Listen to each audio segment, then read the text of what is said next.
Welcome to today's English File lesson. My name is Karabo C.J. This lesson is brought to you by the Gauteng Department of Education in collaboration with Saibono Discovery Center. Learners, you can use our WhatsApp interactive number to get in touch with us. The number is 064 748 8913. Our topic today is the prelim exam preparation literature study. What does the paper entail? Duration and marks. On the 1st of September, you will be sitting for your prelim examination in paper 2. I have the two covers here. One is the cover used for the national question paper. It reads thus: National Senior Certificate, Grade 12, English First Additional Language Paper 2, and that will be in November. Marks 70, time 2.5 hours. There's also an indication of the number of pages the book consists of.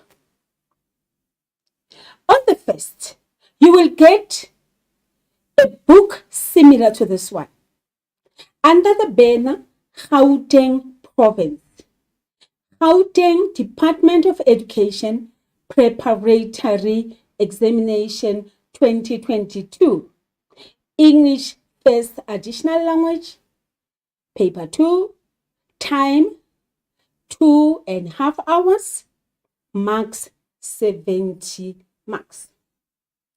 Your question paper will consist of 4 sections, which are Section A, novel for 35. So we have 2 novels there. And there, the Section B is the drama, 35 marks. Section C, short stories, 35 marks. The last section is Section D, poetry, for 35 marks. When you open your book, you will see a table of contents. But before you can go to the table of contents, there's something very important that you are going to read. You will find a set of instructions that will indicate to you that you do not have to read the whole question paper of 26 or more pages. But you are required to do what? To choose the 2 genres you have studied this year. Then you will have a table of contents that will show you the number of questions that the book consists of. Section A, novel. The instruction reads thus: answer any one question on the novel you have studied. Question 1, Cry the Beloved Country. Question 2, A Strange Case of Dr. Jekyll and Mr. Hyde. If you did not study those, what do? You move on to Section B, which is a drama. You answer on any one of the drama you have studied. So we have our question 3 as Macbeth. Question 4, My Children, My Africa. If you haven't studied those, move on. Section C is short stories.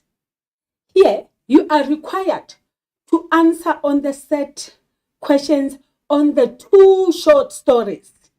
It will be the first short story title and the second short story title. If you have studied this, you continue to read that and answer on the 2. The last section, section D, which is poetry, it will be set on 2 poems, title 1 and title 2. At the end, you shall have answered for 235 marks. That will give you a total of 70. At this stage, learners, you see a checklist that is going to indicate to you what questions you are supposed to do. Ask yourself a question. Which literature set work did I study at school? Gender 1, then you make a tick if it's one of the novels. If it's short story, you'll tick short stories. How to manage your reading time. Remember, we expect you to be early in the exam. We do the admin part and then we give you what we call reading time of 10 minutes. How are you going to utilize that? You are going to read the instructions. You're going to use the table of contents to locate your questions. And you're going to read the extracts. You're going to decide which genre that you were taught you will be answering first. That is the 10 minutes. You read and read and read again. Then you think, which questions am I going to answer? And you look at the questions. When the 10 minutes is up, the invigilator will instruct you to do what? To write. Then you will begin to write. Let's see. If you are doing Cry the Beloved Country, you will be given an extract. The extract at the top shows you where. It gives you a clue of what the extract is all about. In this one, Stephen Khumalo and Msimang are working together. So we require you to do what? To read this extract. Where was this extract taken from? It was taken from book 1 and chapter 14. I'm going to read it quickly. I shall walk slowly up the street, he said. You must tell them, he pointed with his hand. I shall tell them, my friend. So he told them, and having told them, closed the front door on the wailing of the women. For such is their custom. Slowly he followed the bent figure up the street. Saw him nodding as he walked. Saw the people turning. Would age now swiftly overtake him? Would this terrible nodding last for all his days? So that man said aloud in his presence, it is nothing. He is old and does nothing but forget. And would he nod as though he too were saying, yes, it is nothing. I'm old and do nothing but forget.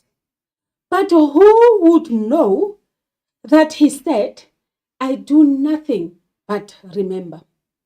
Msimang caught him up the top of the hill and took his arm, and it was like walking with a child or with one that was sick.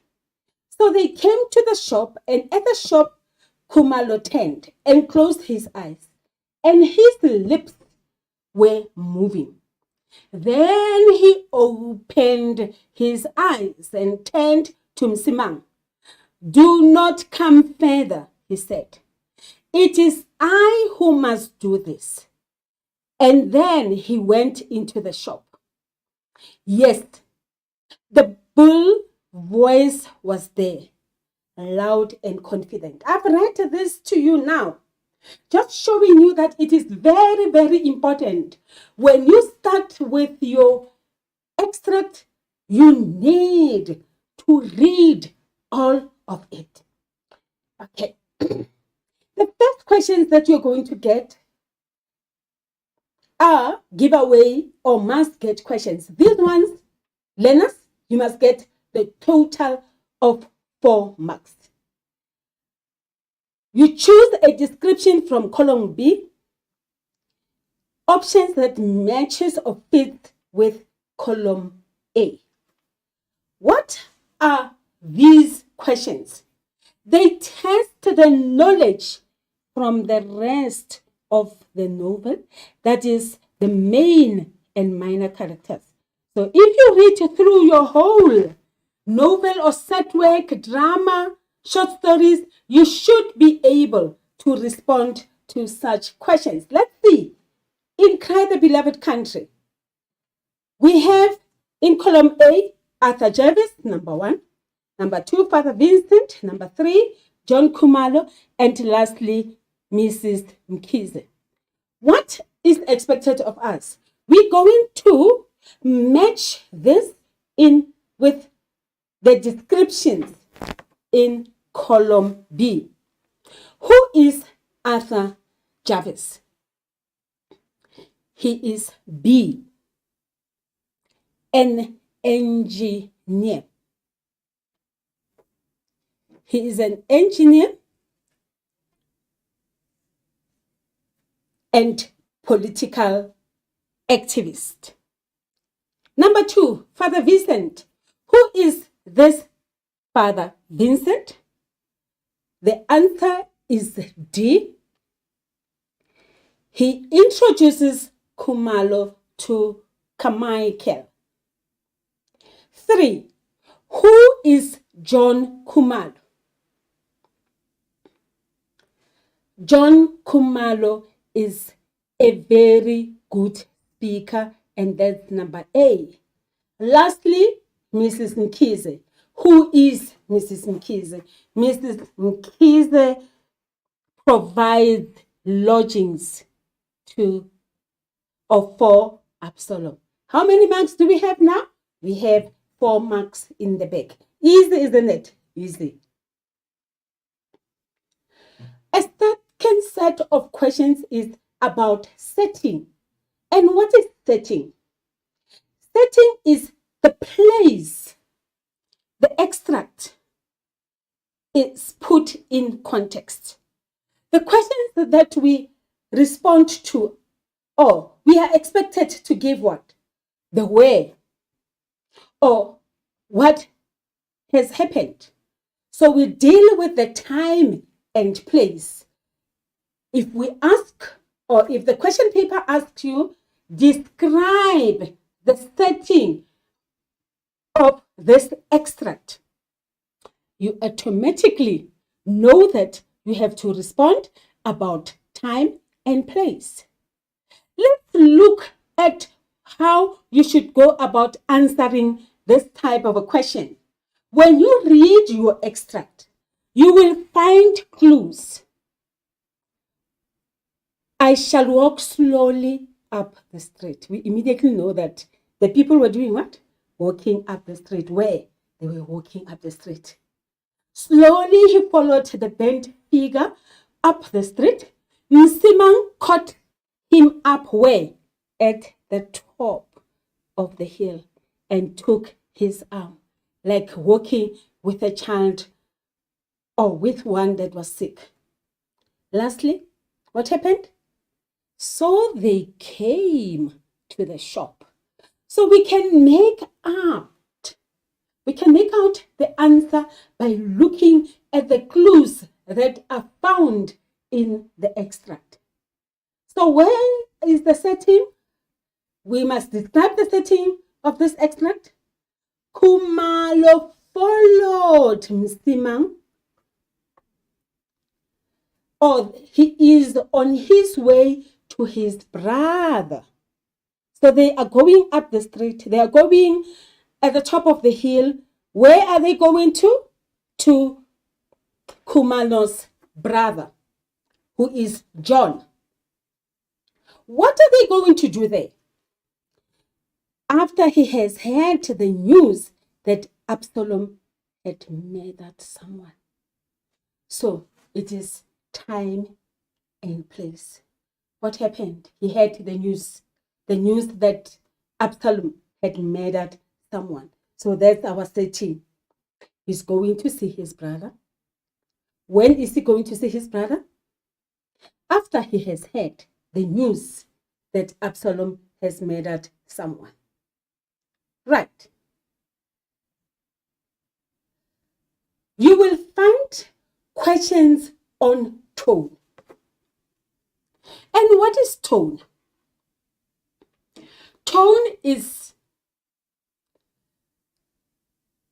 they will ask you to describe how one says the following extract or following words.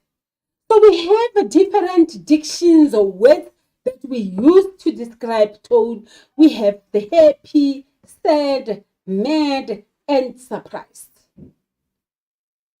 So let's look at the question in Cry the Beloved Country. Refer to line 7. Would age now swiftly overtake him? What tone would Reverend Simang use in this line? The B part of it, we're going to ask you 2 questions. The A part, you are going to tell us what tone a particular character has used. And the second part is why that particular character has used that tone. In this instance, why would Reverend Simang use this tone in this line? Our answer is, would age now swiftly overtake him? Reverend Simang is looking at who? At Khumalo as they go up. And he looks at him and says, oh, the poor man is old. Did you hear me say the poor man? So what is happening here? Then we say the tone is of compassion, sincerity, concern. He's concerned about Reverend Khumalo. Why would Reverend Simang use that kind of a tone? Simang uses this tone to show compassion towards Khumalo as he is unable to come to terms with the news of Absalom's crime. So Absalom has committed a crime and Khumalo is unable to accept or to come to terms with the news. And as he walks up, he is dejected. There's some heaviness. And Simang does what? Holds his hand and they go up the hill like a child. So the tone there when he says, would age now swiftly overtake him? And that's compassion filled in his tone.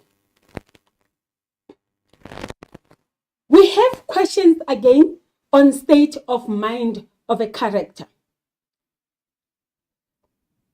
The question is, give one word which best describes Stephen Khumalo's state of mind in this extract. How is Stephen Khumalo's state of mind as he go up the hill after he has heard about the terrible news about Absalom killing someone? Substantiate your answer for 2 marks. Candidates, careful. One word. If you are asked to give a number of words, either 1 or 2, stick to the word. It is different to say, what does this extract reveal about Stephen Khumalo's state of mind? Substantiate your answer. This is the same question, but phrased differently. In the first instance, you are asked to give one word. second part, you are just asked to indicate the state of mind of a character. So you can say, Stephen Khumalo, let's see the answers. The first one, Stephen Khumalo is devastated, or is distressed, or is sad. If it was the first question, give one word. But here, how many words are written there? Stephen is one word. Khumalo is the second word. Is the third word. Devastated, the fourth word. So what happens here is you will get penalized because you have given more than one word.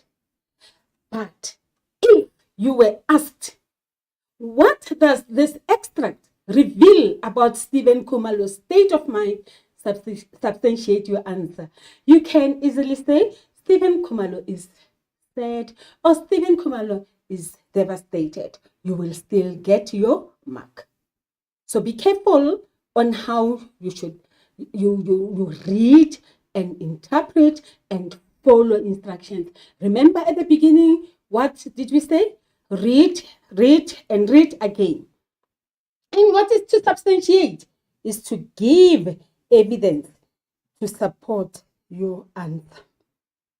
Let's look at the substantiation. Stephen Khumalo has to convey the news to John that Absalom is in prison for killing a white man, Arthur, and Matthew is an accomplice. And who is Matthew? Matthew is John Khumalo's son. Can you see the substantiation there? If they say to you, give one word, which best describes Stephen Khumalo's state of mind in this extract, substantiate your answer. Your answer will be devastated, for 1 mark. Stephen Khumalo has to convey the news to John that Absalom is in prison for killing a white man. And then that's your 2 mark. That's your 2nd mark. If it's the second part, what does this extract reveal about Stephen Khumalo's state of mind? Substantiate your answer. You can get away with Stephen Khumalo is devastated because he has to convey the news to John that Absalom is in prison. Good luck. Make sure that you read the instructions. Figure of speech questions. Msimang caught him up at the top of the hill and took his arm, and it was like walking with a child or with the one that was sick. Refer to lines 12 to 13. Msimang caught him. You see the 3 words? Then we have ellipsis there. That was sick. When you see a line reference 12 to 13, what does it indicate to you, candidate? That you have to go back to line 12 and 13. I've put line 12 and 13 there. The ellipses, what do they mean? That there were words that were left out. So you go back to the lines in the extract and read, Msimang caught him up at the top of the hill and took his arm, and it was like walking with a child or with one that was sick. After you have read the whole line reference, you are then able to respond to the answers. Identify the figure of speech in this line. The B part will be explain why this figure of speech is relevant in this extract for 2 marks. For you to identify a figure of speech, you are awarded 1 mark. For the explanation, 2 marks. So let's see the answer. You know how to respond to questions that have like. So you have a simile for 1 mark. And then the explanation there. Msimang supports Khumalo in the same way that one would support a child or someone who is sick. So we can see the comparison there, and that warrants how many marks? 2 full marks. You will also get questions on irony, and these are very important. We do not have a split mark here. You must answer the question in full. You must know what an irony is. You must know what a figure of speech is. We do not expect you to give us a definition of a figure of speech. We do not expect you to give us a definition of an irony, but we want to see the application thereof. What is an irony? It's an event in which what is on the surface appears to be the case or to be expected differs radically from what is actually the case. We say, in simpler terms, you say something, but you mean something else. The question is, explain or discuss the irony of a character's words in these lines. Let's see it practically.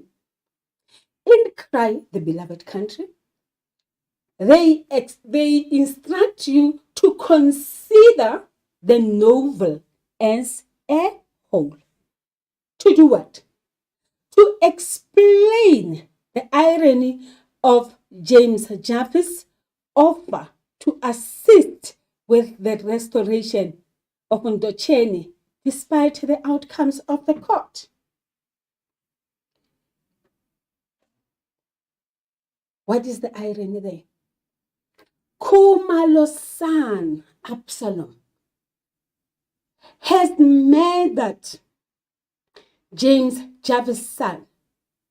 Yet, keyword there, yet, James is still willing to help Khumalo restore Ndocheni, and that's for how many marks? 2 marks.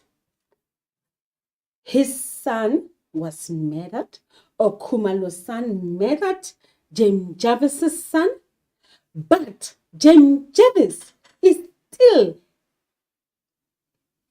ready to do what? To help the people of Ndocheni, to help Khumalo to restore Ndocheni. Can you see the 2 parts there? This happened, but he's prepared to do something else. So when you respond to questions on irony, whether be in Cry the Beloved Country, poetry, drama, or short stories, remember to give us the 2 parts for you to earn the full 2 marks. There are questions again on character traits. What is the character trait? Let's look at this question. State one difference in the attitude of Stephen Khumalo and the headmaster in this extract. Khumalo is concerned, or is anxious, or is worried. And what about the headmaster? The headmaster is detached, indifferent, and also very impractical. Indifference means what? Not interested. You state 2 facts. 1 fact for who? For Stephen Khumalo, and the other fact for who? For the headmaster, and that's for 2 marks. Their attitude towards something. Right. We have theme questions that you're going to respond to. What's a theme message? The message, the main subject that is being discussed or described in a piece of writing. You can either, they will refer you to an extract or to the whole set work. In Cry the Beloved Country, one of the themes in Cry the Beloved Country is education. Discuss this theme. It is a running theme from book 1, chapter 1, up until the end of the book. We have a running theme of education. The answer? Stephen Khumalo shows compassion towards the Jervis's family after his son murders Arthur.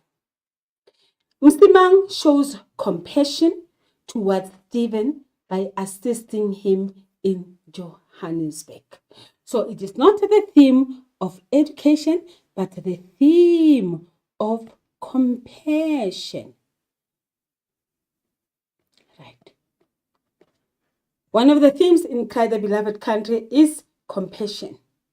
Stephen Khumalo shows compassion towards the Jervis family after his son murders Arthur. Msimang shows compassion towards Stephen by assisting him in Johannesburg. James also shows compassion towards the Khumalos by not blaming them for Arthur's death. He should be angry like any other father, isn't it? But now he feels pity for them. Remember the irony question that we have just done? That he is now extending his help to restore Ndocheni, even though his son was murdered. The other person who shows compassion here is who? Mrs. Ditebe. She accommodates Stephen and his family, that is Gertrude and the son.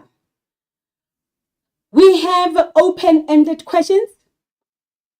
What is expected of us when we respond to open-ended questions? We have to have our responses grounded in the text. We have to justify our opinions. We have to give statements and support it with evidence from the text. And we're going to use what we call the PIL method. We're going to give a point. We're going to provide evidence. We're going to explain and then link back to the question. Even though the question is going to ask you, discuss your views, you must remember to respond in this way. You can say yes, or you can say no. You can say, I agree, or I do not agree. If you don't use the yes, or the no, or the agree, or do not agree, but your response must be clear whether you are in agreement or you are in disagreement. Let's look at the question. Reverend Msimang is fair in judging Absalom's girlfriend harshly. You remember Absalom's girlfriend? And Reverend Msimang is judging her very harshly. Do you agree or not agree with the statement? For 3 marks. Discuss your view. It's an open-ended question. And amongst all the responses that you can give, you can say, you are allowed to say, Mr. Msimang is a pastor who does not condone the young girl's immoral lifestyle. So we say, yes, he is allowed to judge her harshly. You can further say, this young girl admits that Absalom is her third husband. So that will really upset Reverend Msimang, and then Reverend Msimang would judge her harshly. Or she's currently expecting Absalom's child, and obviously a pastor will frown at a young woman who is expectant out of wedlock. So that goes against Msimang's beliefs. And this, if you write that, you get your full marks. But you are allowed to say no or to disagree and say he is a pastor and we expect much more better from him. He should have what? A forgiving nature.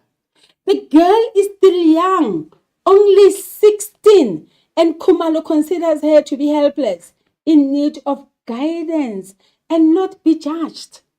True, isn't it? Depending on how you look at the issues described here.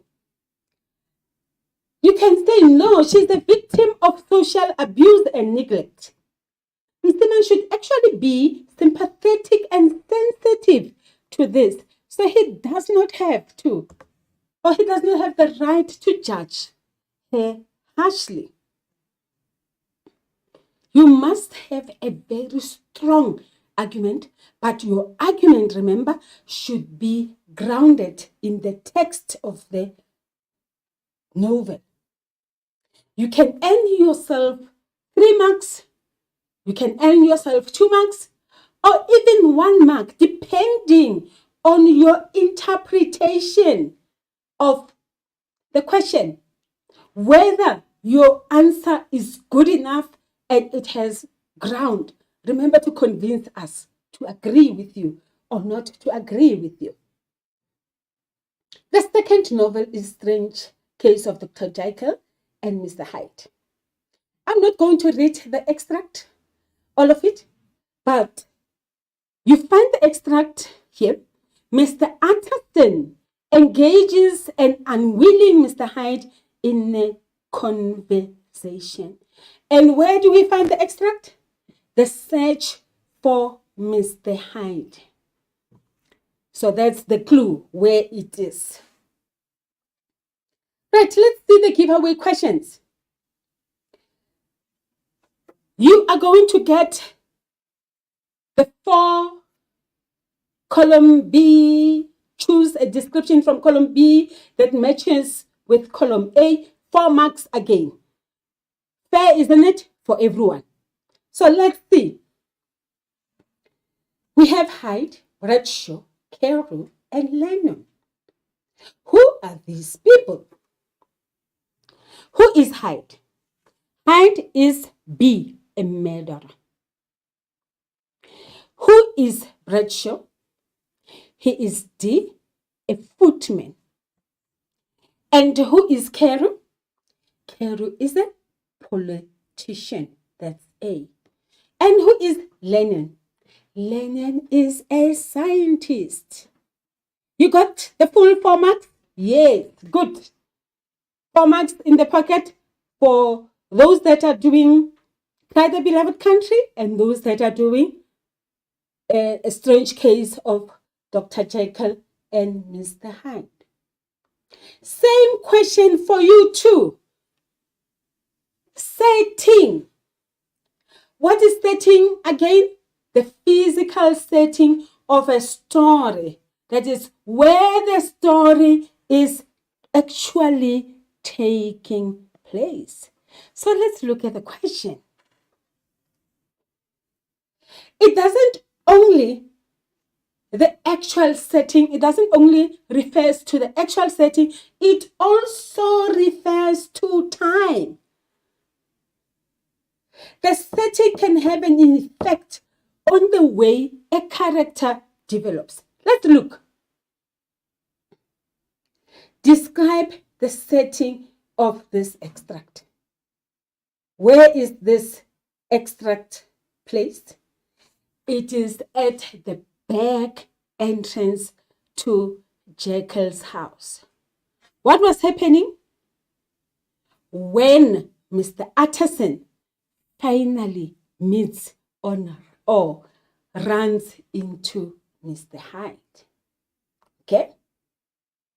Good. You could also be asked to respond to a false question. Look at the false question in Strange Case of Dr. Jekyll and Mr. Hyde. Why is the following statement false?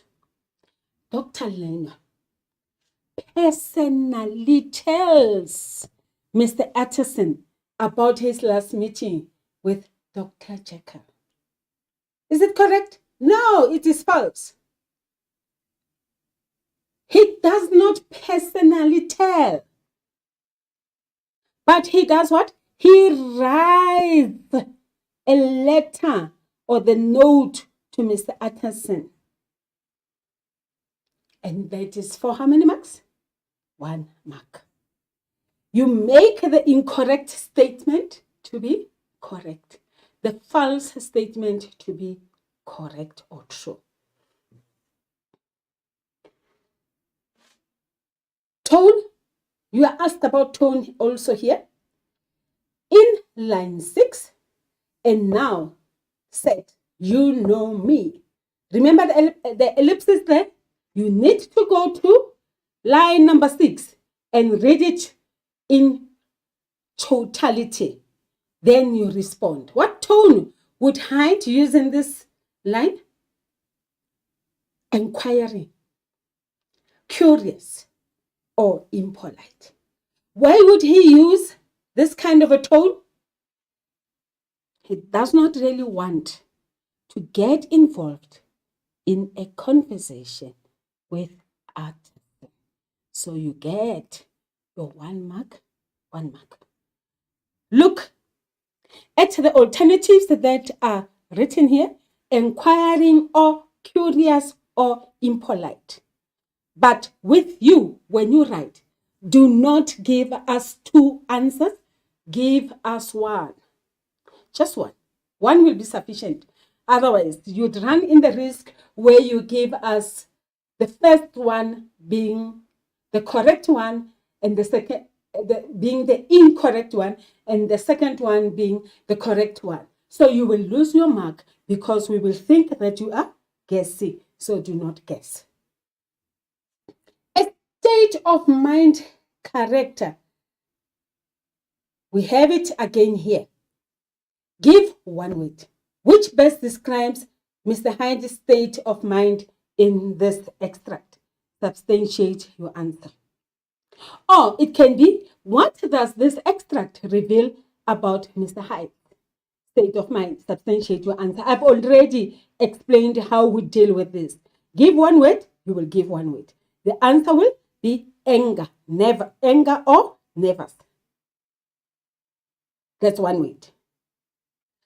Example or substantiation: Mr. Hyde realizes that Mr. Utterson is lying to him. So you have your 1 marker there, and you have your other mark here. That's for 2 marks. Figures of speech. Line reference 19 to 20. Refer to lines 19 to 20. Then he began in mental perplexity. When you go to line 19 to 20, how does it read? Then he began slowly to mount unrestricted, pausing every step or 2 and putting his hand to his brow like a man in mental perplexity. Remember to go back to the extract and read the whole full line reference. Let's see. Identify the figure of speech used in this lines. The B part, explain why this figure of speech is relevant in the extract. The answer is, it's a simile, pausing every step or 2 and putting his hand to his brow like a man in mental perplexity, which indicates that it is what? A simile. Why is it relevant? Just as someone who is confused, baffled about a situation, so is Mr. Utterson, as he cannot understand the relationship as he would be towards a patient at that time of the night. He is confused for 1 mark. He cannot understand the relationship as he would be towards a patient at the time of the night. So he's very worried. So we get what? 2 marks there. Character trait, let's see our question here. What does this extract reveal about the character of Dr. Lennian? Substantiate your answer. When you see substantiate, remember you're going to give an example about the character trait of Dr. Lennian. How is he? He is polite. For 1 mark. Dr. Lennian is polite. Example or substantiation. He invites Mr. Hyde to have a seat. That shows politeness, isn't it? So that's 1 mark, 1 mark. Remember, each time we ask you that kind of a question for 2 marks, you are guided by the number of marks that you get. What does this extract reveal about the character of Dr. Lennian? Substantiate your answer. You give us the character trait and you give us an example. Further answers, Dr. Lennian is calm or he is collected in spite or despite Mr. Hyde's impolite manner. Attitude.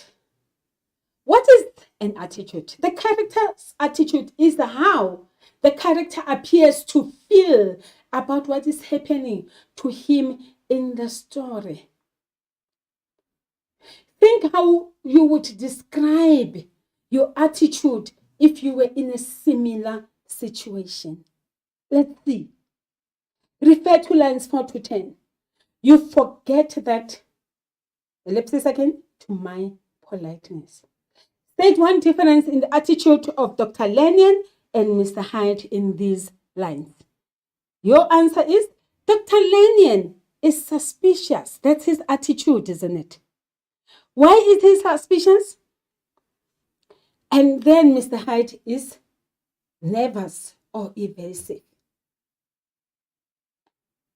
Irony question. Remember what we said about irony?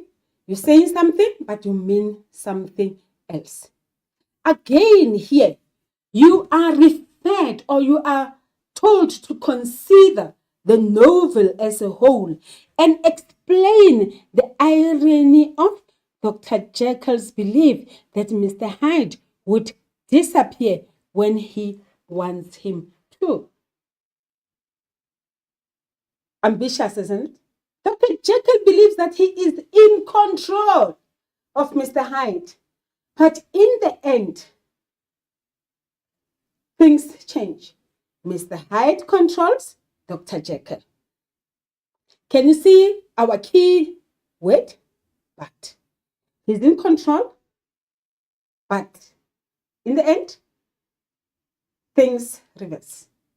Mr. Hyde controls. Theme questions again. Main subject is discussed. Let's see the question. Here, one of the themes in The Strange Case of Dr. Jekyll and Mr. Hyde, logic versus the illogical. They refer you to Dr. Lennian and Dr. Jekyll. It means your answer should not be about one of them, but for the both of them. The discussion of the theme of deception should include the following points, among others. Dr. Lennian adheres strictly to logical, materialistic science.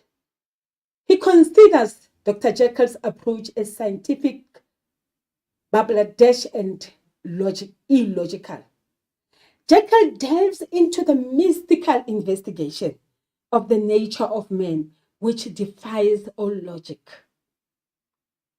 If you mention only one of them, does that refer to the two of them? But if your answer is only dependent on either Dr. Lennian or Dr. Jekyll, you will lose marks. For full marks, your response must be grounded in the text and it should refer to these two people. If it is one, it will get yourself maybe a 1 or a 2. Remember, your interpretation must be grounded in the novel. Remember, you justify your opinion when you do open-ended questions. You use appeal method again. You agree or disagree. You give us a no or a yes when we ask you to discuss your view. Here, Mr. Utterson's caring nature towards Dr. Jekyll prevents him from solving the case of Mr. Hyde. He has a caring nature and that clouds his judgment. Let's see how. You either agree or disagree. Let's see. Among other responses, this is what you can write. Mr. Utterson's insistence on protecting Dr. Jekyll prevents him from learning the truth about Dr. Jekyll and Mr. Hyde. He is too involved emotionally. His principal desire is to avoid a scandal rather than discover the truth. He cares too much, isn't it? He suspects that Dr. Jekyll is covering up a murder committed by Mr. Hyde. But what does he do now? He prefers to protect the reputation of his friend rather than to solve the case of Dr. Jekyll and Hyde. So you get your full marks when you do that. The no part. Dr. Jekyll deceives Mr. Utterson by lying to him. So he is actually not protecting him. He's being lied to. Mr. Utterson cannot link the uncanny aspects of Mr. Hyde's appearance and the behavior to Dr. Jekyll. When Mr. Poole tells him about the strange things he has witnessed, Mr. Utterson fails to believe that Dr. Jekyll is capable of such deeds. Again, for full marks, you have to give us a convincing response, and your response should be grounded in the text, and you use your appeal method, you get your full 3 marks. In section B, we have the 2 dramas, My Children, My Africa and Macbeth. You respond only to one of them, the one that you have studied in class. If you haven't studied My Children, My Africa, please leave it. Concentrate on Macbeth. If you haven't studied Macbeth, then you go for My Children. So we have an extract as per usual. And the extract will indicate to you where it was found. Let's see the setting question in Macbeth. The setting of the extract, where is it set? At Forrest Duncan's castle or a room in Duncan. And in this instance, make sure that you spell the names of the castles correctly. When, after the battle, ensue the 2nd mark. You have the false questions again. Macduff's family is killed immediately after his failure to attend Macbeth's banquet. Key word there is what? Immediately. So your response is, he was killed when? After the witches won Macbeth against Macduff. So you get your 1 mark. Tone questions. What tone would Banco use when saying these words? There, if I grow, the harvest is your own. That is line 26 to 27. There, if I grow, the harvest is your own. For 1 mark. Why would Banco use this tone in this line? The response is appreciation or gratitude or thankfulness. Why is he using this tone? Banquo is grateful because the king acknowledges his bravery in the battle. Figure of speech.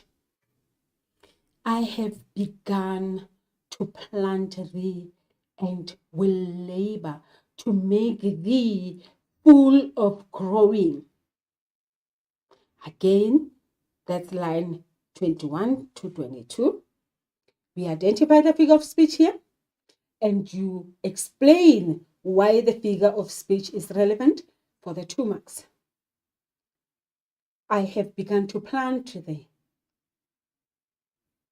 It's a metaphor, and will labor to make thee full of growing. Why is the figure of speech relevant? King Duncan is going to look after Macbeth's interest and make sure he achieves the greatness he deserves. That is that full of growing, his interest, his planting. I'll plant the seed. I have begun to plant thee. You are like a seed. Character. Let's see. The question is, what does this extract reveal about Ross's character? You substantiate your answer. He's loyal. He defends Macduff's flight to England. So we have character trait 1 mark, example 1 mark. Or he is brave. He visits his cousin, Lady Macduff, knowing that his life may be in danger. State of mind question. State of mind, emotional state of mind, how you feel. Wisdom to live against all reason. What does this line tell us about the state of mind of Lady Macduff, when the husband left her? The answer is Lady Macduff is in a state of confusion, despair, or anger. Why? She feels betrayed and unloved that her husband has left her and the children. So we have another mark. Let's look at the attitude now. The character's attitude is how the character appears to feel about what is happening to him or her in the story.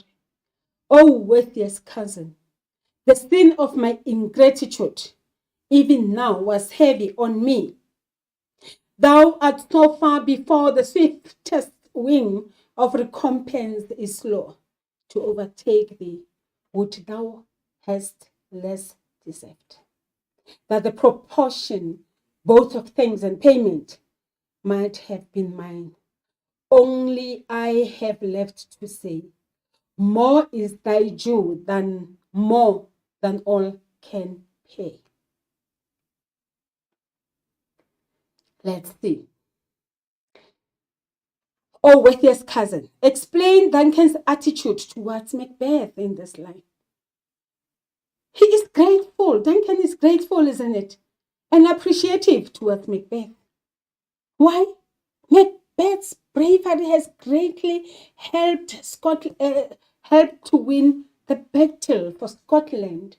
And that's where the 2 marks lie. So we have that. But then, if they were to ask you to give one word, you will not say he, you'll just give grateful. The irony here, let's read lines 14 to 19. Macbeth, the service and loyalty I owe, in doing it pays itself. Your highest part is to receive our duties, and our duties are to your throne and state, children and servants, which do but what they should, by doing everything save towards your love and honor. Refer to lines 14 to 19, the service and loyalty. Up until towards your love and honor. You consider the drama as a whole and explain the irony in Macbeth's words. Macbeth tells Duncan that his duty is to be loyal towards Duncan and keep him safe. But what happens now? Macbeth betrays this loyalty and murders Duncan. Sad, isn't it? So, to have the 2 marks, you have to indicate that part. We cannot give you a split mark. With the dramas, something very important, we also study stage directions. What should the character do when saying the following words? He had none. His flight was madness. When our actions do not, our fears do make us traitors. That's Lady Macduff, isn't it? If you were the director of the play, what would you tell Lady Macduff to do when she says these lines? She should do the following. Shake her head. Point her finger at Ross. Wave her hands wildly in the air. And that will be for 2 marks. The theme questions. The theme question again here is the question of revenge and reference to 2 characters, Malcolm and Macduff. So your response should be twofold, should refer to the 2 characters, Malcolm and Macduff, for you to earn full marks. Malcolm avenges his father's death by seeking help from the King of England to build up an army. Macduff avenges his family's death by seeking out Macbeth and killing him. Together, Malcolm and Macduff bring an army to overthrow Macbeth's tyranny and restore the natural order in Scotland by crowning Malcolm as king. You will only get full marks if you refer to the 2. If your answer is emphasizing Malcolm only, you will get part of the marks. Open-ended questions. Remember, it should be grounded in the text. You use the Peel method. You either agree or disagree. The question here, Macbeth deserves his final fate. You must know the word fate, what fate entails, and then you discuss your view. Your answer could be, for the yes, Macbeth kills Duncan, King of Scotland. He kills his best friend Banquo to prevent Banquo's children from becoming kings. He kills anybody who threatens his position. The no answer. Macbeth's hopes of becoming king are shattered when Duncan announces that Malcolm will succeed him as king, and this fuels his ambition to take the throne by force. His fate is sealed by who? By the witches. His desire to become king is driven by the witches' prediction. So it's not really his fault. Otherwise, if there were no witches, he would maybe be a better man. Lady Macbeth plans the entire matter and plays on his emotions of guilt. So, well, we pardon our Macbeth, isn't it? The next drama is My Children, My Africa. Mr. M and Isabella talking, and it is Act 1, Scene 3. That is the clue. I'm not going to read all of it, but let's see your easy giveaway question. Matching columns, Tammy Mbikwana, Isabel Dyson, Umdavi, Anela Mialacha. Who is Tammy Mbikwana? He is B. Zolile High's gifted learner. Who is Isabel Dyson? She's number E. Kamdibu, debating team member. And who is Umdavi? Is D, the inspector of Bantu education. And then lastly, Anela Mialaja. He's a teacher who supports non-violence. So for that, you get your full marks. The setting of the story again, the what and the when and the where. My apologies for descending on you out of the blue like this. But I've been looking for you high and low. One of your schoolmates said I would find you here. That's Mr. M talking. The clues. I've been looking for you high and low. One of your schoolmates said I would find you here. Describe the setting. It is when? At Kamdebu High, where Mr. M informs Isabel about the English literary quiz. So that's 2 marks. False question again. You're making the statement, true. My young family, line 27, refers to my children. The statement is false. And what is the key there? Mr. M's children. My young family refers to Mr. M's children. What is the correct thing? What is the correct answer? Mr. M has no biological children. The young family refers to who? His learners. So that's for 1 mark. The tone again. Remember, you use the correct words or the correct diction for tone. You must blame Tammy for my familiarity. That's Isabel to Mr. M. What tone would Isabel use in this line? And the B part, why would Isabel use this tone in this line?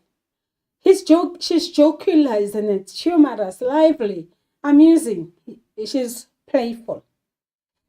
Isabel is jokingly blaming Tammy for the intimate or the relaxed way in which she addresses Mr. M using his nickname, Mr. M, not Mr. Mialacha. State of mind, character. Again, give 1 word, which best describes Mr. M's state of mind when saying this word. Substantiate your answer. 1 word is either elated or impressed for 1 mark. Mr. M is happy that Isabel has such a profound effect on his learners, and that's for your 2nd mark. Remember, if you are not told to give 1 word, it is asked in this way. What does this extract reveal about Mr. M's state of mind? Substantiate your answer. Your response will be Mr. M is elated or impressed. Or you can even go the route of elated, impressed. But for that part, first part, if you write Mr. M is elated or impressed, when we ask you for 1 word, then you will be penalized. Right. Character trait question. What does this extract reveal about Isabel's character?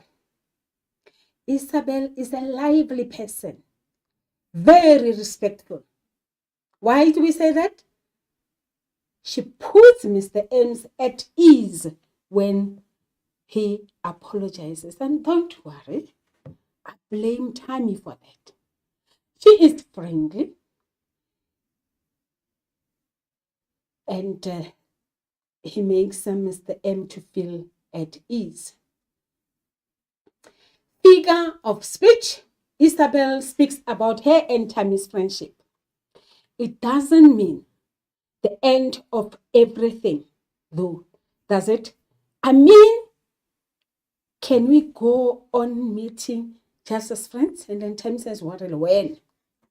Oh, I mean, like anytime. Next week. I'm not talking about the competition, Tammy. I accept that it is dead. I think it's a pity, but so what? I'm talking about you and me, just as friends. She waits. She realizes. She collects herself. So our friendship is an old-fashioned idea after all. Well, don't waste your time here. You better get going and look after whatever it is that's beginning. And good luck. Then he doesn't look back and he starts going. Sad, isn't it? So, we refer to line 5. I accept that it is dead. Identify the figure of speech in this line and explain why the figure of speech is relevant. It's personification. I accept it is dead. Tammy's withdrawal for the competition signals its end just as a person who is dead ceases to exist. So we have our 2 marks there. The attitude question, we refer to line 8 to 15.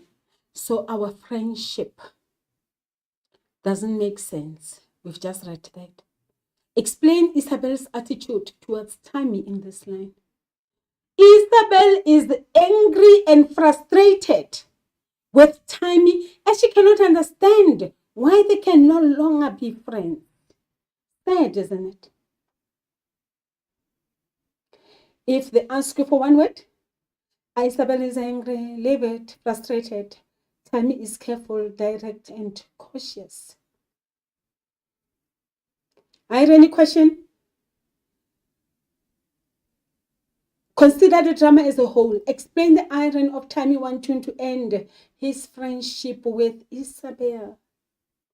Tammy is fighting for freedom, yet he does not have any freedom when he is forced to end his relationship with Isabel by his comrade. A free person will make his own decisions, isn't it? But in this instance, is he doing that? No. So he's not actually fighting for freedom. So to show the two parts, fighting for freedom, yet doesn't have any freedom when he is forced to end his friendship. His comrades are actually dictating to him. So that's 2 marks. Stage direction. You are putting words in my mouth, Isabel. If you were the director of the play, what would you tell Tammy to do when saying this line? Or you can say, they can ask you to state 2 points. If you state 2 points, you must write 2 points. If it's open like that, you can still be guided by the number, by the marks given, that is 2. Tammy should bulge his hand. He should raise his eyebrows. He should open his eyes wildly. And that is for 2 marks. Theme question. The play is living. One of the themes in the play is living a meaningful life. This affects the 2 people, 2 characters. Remember, from the beginning, we've been dealing with 2 characters. And I said again, I'm going to repeat that you must make reference to the 2 characters, Isabel and Mr. M, for you to get your full marks. Let's see. Isabel wants to enhance her life by learning more about Tammy and his people. Isabel promises Mr. M at Wappersberg Pass that she will contribute towards change in South Africa. Mr. M's own life career as a teacher will have meaning if he succeeds in giving his learners the best possible education. And that will be for your full marks, mentioning the two characters, Mr. M and Isabel, for meaningful life. With the open-ended question, remember to use the pill method.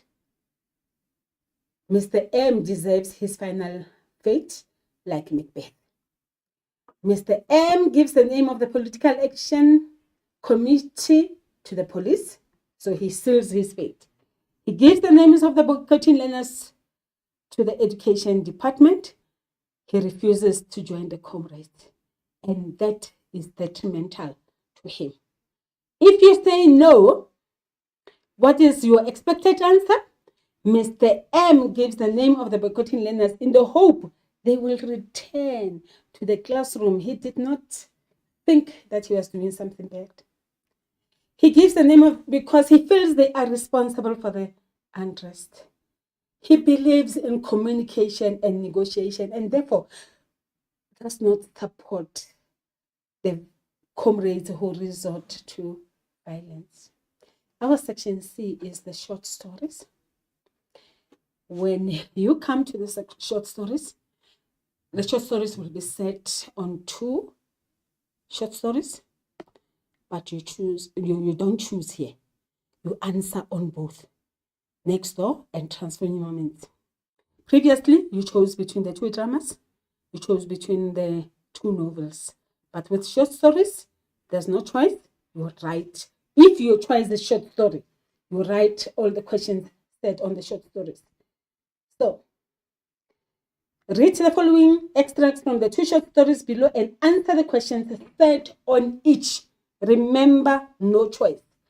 Answer on both extracts.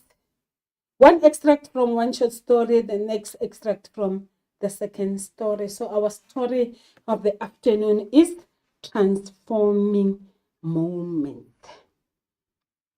Simple questions.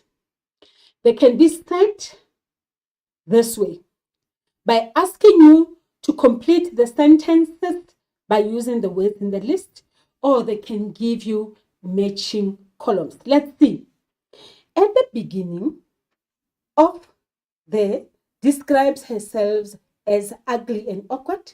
She self-confidence, even though she is top of the class and all the C like her. But a good-looking boy who is the star of the team falls in love with her for 4 marks. So the options given there: teachers, boys, rugby, football, narrator, nanny, legs, possess. So your answer is, at the beginning, the narrator describes herself as ugly and awkward. She lacks confidence, even though she's top of the class. And all the teachers like her. But a good-looking boy who is the star of the rugby team falls in love with her. So you get your 4 full marks. I'm not going to do the matching column. The setting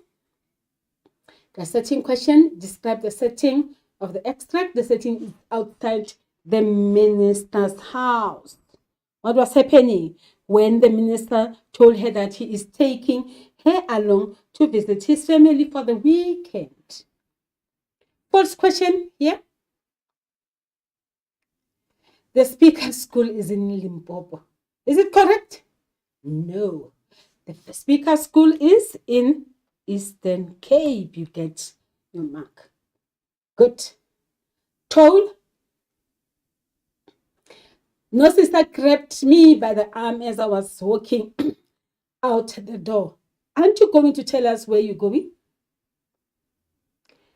What tone would no sister use in this line? Why would no sister use this tone in this line? Questioning, inquiry, nosy. She wants to know. And then no sister wants to know where the narrator was going. That's for a mark.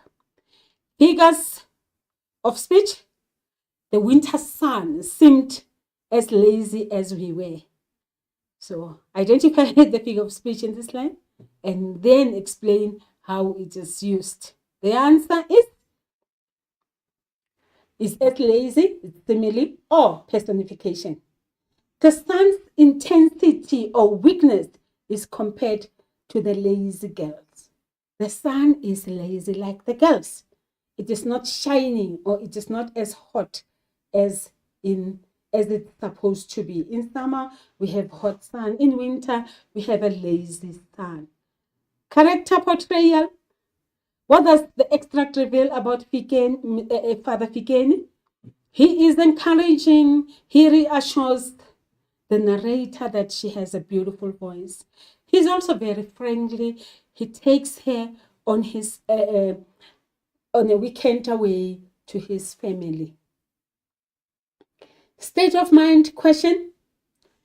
I stood at the top of the stairs, open-minded, open-mouthed, unable to move or speak. Give one word that best describes the speaker's state of mind. She's surprised and she's shocked. She cannot believe that Father Fiken had actually chosen her to take her away for the weekend. So we have our 2 marks there. The attitude questions, you remember the attitude? Explain the attitude, the speaker's attitude towards the onlookers in this line. The other learners were looking at her. The speaker is secretive, she's smug, and she does not tell the onlookers what the cause of her excitement is. The irony question, you're going to consider the short story as a whole. Explain the irony of the girls tease the narrator about being ugly. It is ironic that everybody tells her that she's ugly, but at the end, the handsome rugby star falls for her. Theme. Let's look at the theme question. Envy. And it refers to the speaker and the other girls. The theme of envy. Who's envious here? The speaker is envious of the other girls as she does not have beautiful clothes like them. She's envious of Mrs. Fikeni as she wants to be as beautiful as her. The other girls are envious of the speaker because the rugby star is interested in her and she's clever. Remember, 2, the speaker and then the other girls. So you must make reference to the 2. Open-ended question, again, must be grounded in the text, and then we use the peer method.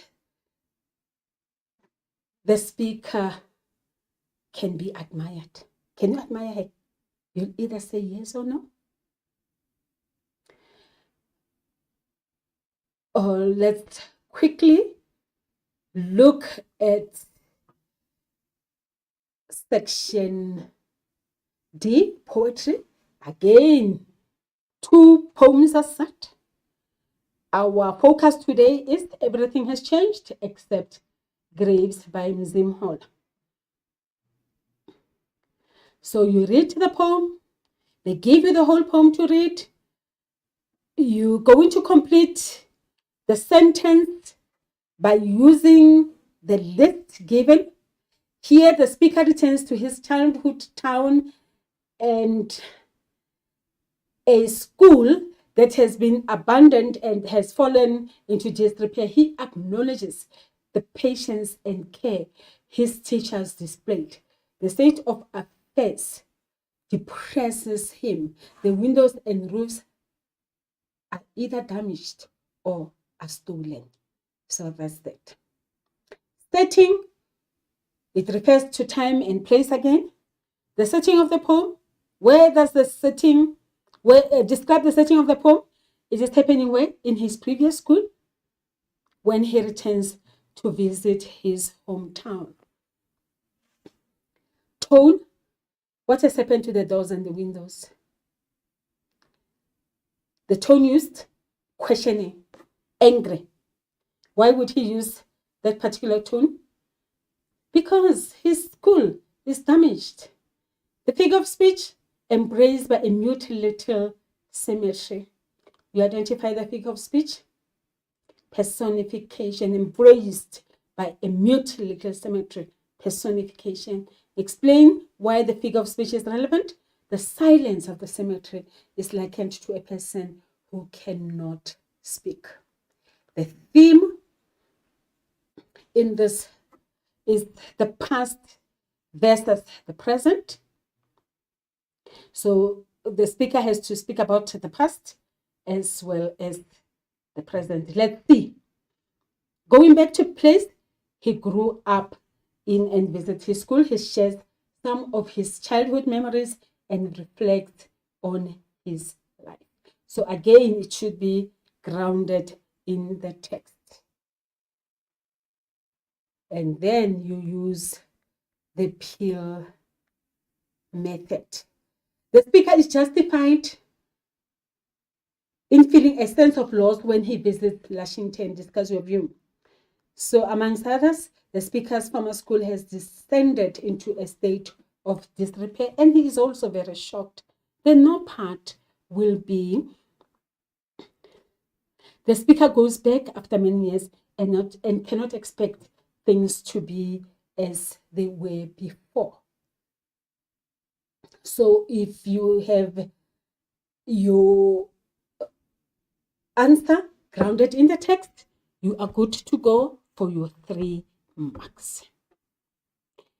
We have come to the end of our revision, and I hope you are going to ace that prelim paper, and you are going to learn so much from responding to the questions, and that's going to give you an idea of what to expect at the end of the year.